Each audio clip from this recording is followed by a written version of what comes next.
कुंवारा किराएदार।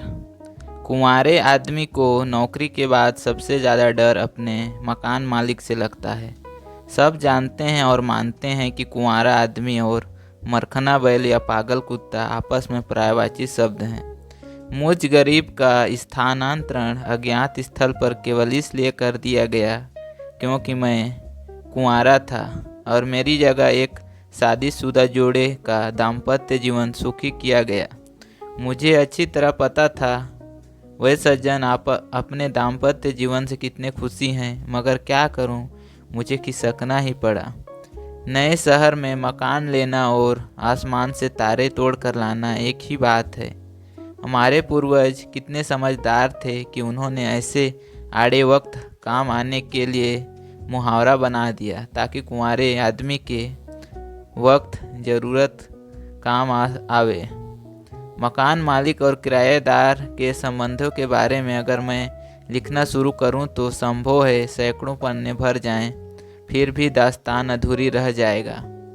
मेरा पुराना मालिक बड़ा सज्जन व्यक्ति था। उसको केवल इस बात पर एतराज़ था कि मेरे यहाँ आने जाने वाले मेहमान हजात का इंतज़ाम अत्यंत क्यों नहीं करते। आप विश्वास कीजिए, मैंने अपने सभी रिश्तेदारों की यह बात लिख दी और उसके बाद आज तक मेरे यहाँ कोई मेहमान आने की गुस्ताखी नहीं कर सका। नहीं तो इस महंगाई में ज़िंदगी जीना खामखा एक गले में फंसी रस्सी की तरह है और मेहमान भगवान बचाए। मैं बहक गया था, अब वापस लाइन पर आता हूँ। कुंवारा किराएदार शहर में मकान ढूंढ रहा था और ढूंढ रहा होगा, ढूंढता ही रहेगा। पहले ही रोज बस साहब मज़ा आ गया। एक मकान पर 2 फ्लैट की तख्ती देखकर घुस गया। अंदर से एक महिला बाहर आई।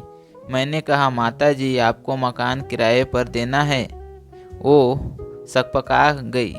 मुझे 100 गालियां देते हुए कहने लगी, आपको मैं माता जी लगती हूँ? चले जाओ, गेट आउट। इसके पूर्व मैं अपनी गलती के लिए क्षमा मांग पाता। उन्होंने भड़ाक से दरवाज़ा बंद कर दिया। साथ ही मेरी किस्मत के दरवाजे पर भी शटर गिर गया। मैंने एक और दरवाज़ा खटखटाया। वहाँ से एक सज्जन पुरुष बाहर आए। मैंने कहा, बाप जी, आप मकान किराए पर देंगे? वे बोले, मकान देखने से पहले आप यह बताइए कि आप शादीशुदा हैं या नहीं। मेरे मना करने पर उन्होंने मुझे सहानुभूति दर्शाई और कहा, वैसे तो हम कुंवारों को मकान नहीं देते, लेकिन आप सज्जन लगते हैं, आपको केस जेन्यून है बोल के उन्होंने राजी भरी। मुझे थोड़ा आशा बंधी, शायद यह मकान मिल जाए। उन्होंने कमरा दिखाते हुए कहा, आप इधर चौक में नहीं घूमेंगे, उधर छत पर नहीं जा सकेंगे, खिड़की बंद रखिएगा, रात के 10 बजे तक वापस आ जाइएगा या फिर उधर ही बाहर कहीं सोइएगा। फिर उन्होंने पूछा, आप क्या करते हैं? तो मैंने बोला, जी, मैं पढ़ाता हूँ और पढ़ता लिखता हूँ। क्या आप कवि हैं? मैं समझ गया, अब सामत आ गई। मैंने कहा, जी नहीं, केवल पत्रकारिता करता हूँ। वे थोड़े आश्वस्त हुए, मगर अभी भी उनके चेहरे पर शक की छाया थी। मैंने शक दूर करने के लिए उन्हें सिगरेट की एक पेश की। मुक्त की सिगरेट ने अपना कमाल दिखाया। वह बोल उठे, आप लेखक हैं और कुंवारे हैं, अतः आपको 6 माह का किराया अग्रिम देना होगा, मतलब पहले से 6 माह का किराया देना होगा। मैं किराया देने के लिए तैयार होने लगा, मगर त्रिशंकु की तरह आसमान में ही लटक गया, क्योंकि मकान मालकिन आवाज़ सुनकर बाहर आई और हमारे फटे टांग अड़ाने लगी। हमें अपना मकान किसी घर गृहस्थी वाले को देना है बोल के मकान मालकिन मेरे अनुमय विनय कुछ पिघली, आपके पास ज़्यादा सामान तो नहीं है? मेरे मना करने पर कहने लगी, पंखा, बिजली की प्रेस, टीवी तो होगा ही। मैंने फिर मना करने पर कहने लगी, फिर आपका हमारे लिए क्या उपयोग? पहले तो किराएदार के पास गाड़ी, फ्रिज, टीवी सब था, हमारी बेबी तो अक्सर उधर ही रहती थी। बड़े भले थे वो एक किराएदार। अब मुझे शर्म आने लगी थी, मैं इनके व इनकी बेबी के क्या काम आ सकता हूँ। मैं सोचने लगा। मुझे अचानक याद आया, आपकी बेबी तो पढ़ती ही होगी। तो उन्होंने बोला, हाँ हाँ, 3 साल से बीए में पढ़ रही है। बड़ी इंटेलिजेंट है, मगर पता नहीं कैसे हर बार 1-2 नंबर से रह जाती है। तो ओहो, मगर आप मुनासिब समझें तो मैं आपकी बेबी को पढ़ा दिया करूँगा। वह बड़ी खुश हुई। हाँ, मुझे मास्टर की भी ज़रूरत थी। मुफ्त का मास्टर व दुगुना किराया पाकर वे लोग बड़े खुश हुए। जंगल की आग की तरह यह खबर कॉलोनी में फैल गई कि एक कुंवारे आदमी को बाप जी ने किराएदार का दर्जा दे दिया है। किसी ने सच कहा है, जब सियार की मौत आती है तो वो गांव की ओर भागता है, और किसी कुंवारे की मौत आती है तो वह किसी महानगर की ओर कॉलोनी में मकान लेता है।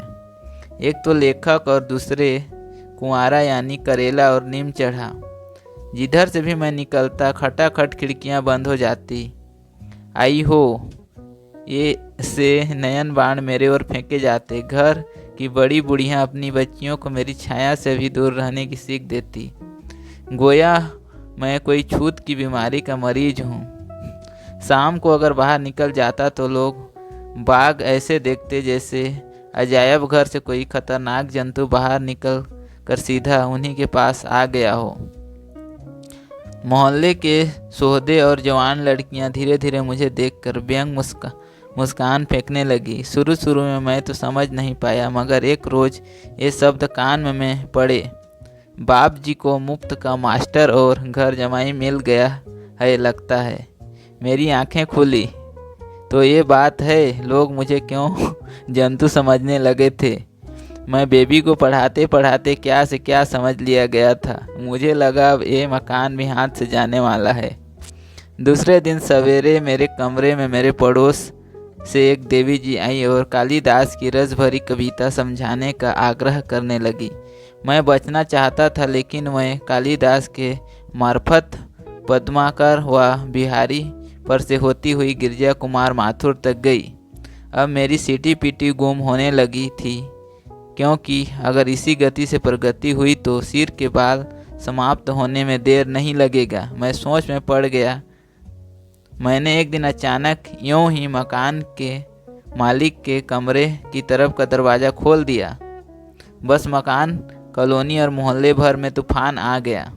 मुझे बदमाश, लूचा, लफंगा, ना जाने क्या क्या कहा जाने लगा। बड़ी मुश्किल से अपना 15 दिन का किराया खोकर दूसरी मकान के चक्कर में चल दिया, सोचता हुआ बड़े बेआबरू होकर तेरे कूचे से हम निकले हैं। अगर आपको कहानी अच्छी लगती है तो इस कहानी को लाइक करें तथा इसी तरह के और नए नए कहानी देखने सुनने के लिए हमारे YouTube चैनल को सब्सक्राइब करें। इस कहानी को पूरा देखने के लिए आपको तहे दिल से धन्यवाद।